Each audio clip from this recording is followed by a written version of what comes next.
Tous les jeudis, elle ouvre la Top Family. Céline du blog unefilleenalsace.com. Bonsoir Céline. Salut Erwan. Alors, est-ce que tu connais le Mont Saint-Odile ?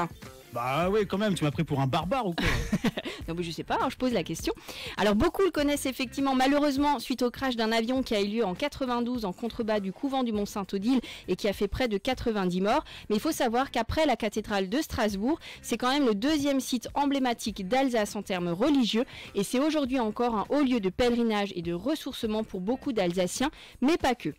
Alors pour comprendre tout ça, je vais te raconter un peu l'histoire de Sainte-Odile, qui est la sainte patronne de l'Alsace.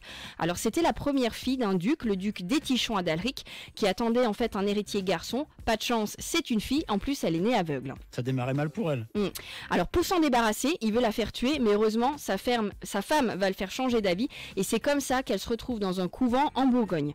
À 12 ans, le jour de son baptême, elle va retrouver miraculeusement la vue, et c'est à ce moment-là qu'on va l'appeler Odile, qui signifie fille de lumière. D'où la chanson de Gold, fille de lumière. Peut-être, Non, peut-être. c'était ville de lumière, je crois.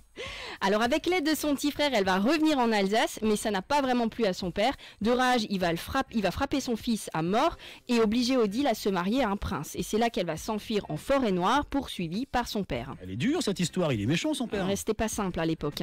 Donc selon la légende, elle se serait réfugiée dans un rocher qui se serait ouvert, et c'est comme ça que le duc finalement comprend la destinée de sa fille, et pour se faire pardonner, il va lui faire don du château du Hohenbourg, aujourd'hui le Mont Saint-Odile. Saint-Odile va accueillir là-bas de nombreuses jeunes filles, des pauvres et des infirmes, et vivre dans la prière jusqu'à sa mort. Son corps, il repose d'ailleurs toujours dans une des chapelles. Alors moi j'adore cet endroit parce que déjà il y a une super vue sur la plaine, on voit même la cathédrale quand il fait beau. C'est un endroit très serein et très apaisant. Il y a a priori beaucoup de bonnes énergies, certains disent même ressentir de fortes vibrations quand ils s'y rendent.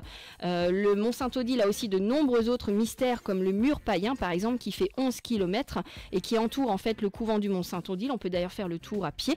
On n'en connaît pas vraiment son origine ni sa raison d'être, mais ça remonterait en tout cas à l'époque celtique, donc ça date pas d'hier. Et voilà, il y a plein d'autres jolies randonnées à faire tout autour. Entre autres, depuis Autrotte, il y a le sentier des pèlerins. Il faut compter à peu près 2 à 3 heures de marche.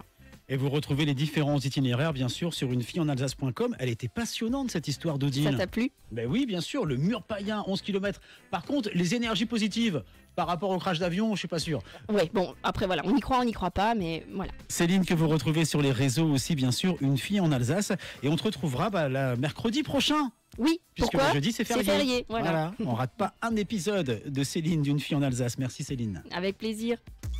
Ce matin, Strasbourg.